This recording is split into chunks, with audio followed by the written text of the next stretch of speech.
Hi friend, this is Pastor Lucas Pena, and this is our snack for the journey.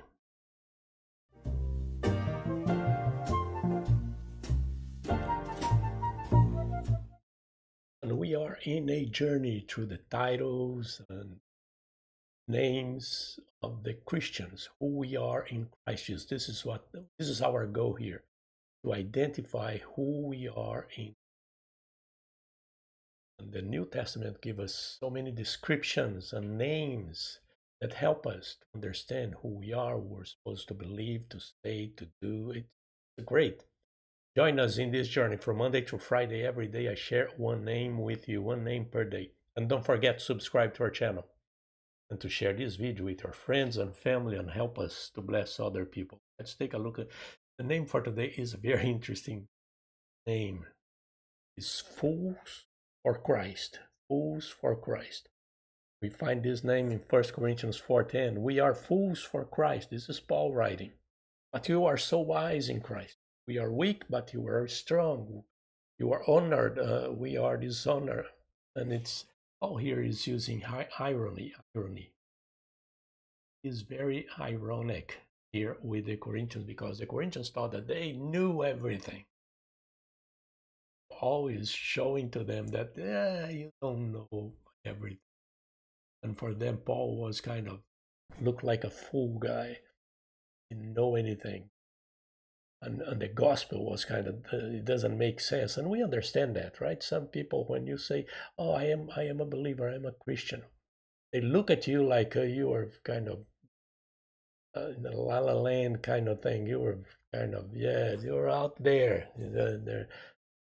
The car is running, but there is no one behind the wheel, and that kind of stuff. They look at you, think that kind of phrase, and say, oh yes, I became a Christian.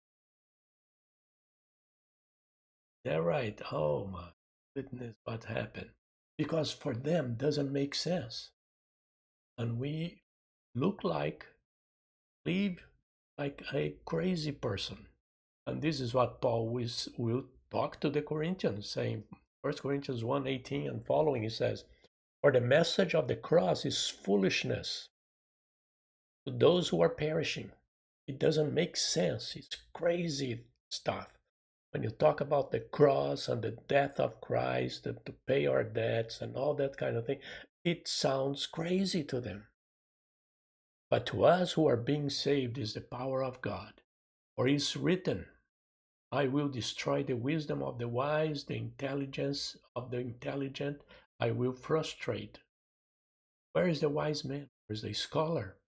Where is the philosopher of this age? Has not God made foolish the wisdom of the world?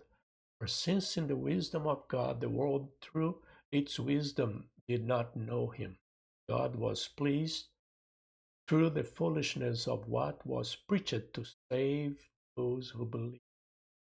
Jews demand miraculous signs and Greeks look for wisdom, but we preach Christ crucified, and a stumbling block to Jews and foolishness to Gentiles. But to those whom God has called, both Jews and Greeks, Christ, the power of God and wisdom of God. For the foolishness of God is wiser than man's wisdom. Weakness of God is stronger than man's strength. Brothers, think of what you were when you were called. Now, many of you were wise by human standards, not many were influential, not many were of noble birth, but God chose the foolish things of the world to shame the wise. God chose the weak things of the world to shame the strong. And it's a beautiful thing to see that it's you need to understand that it doesn't make sense for friends, families.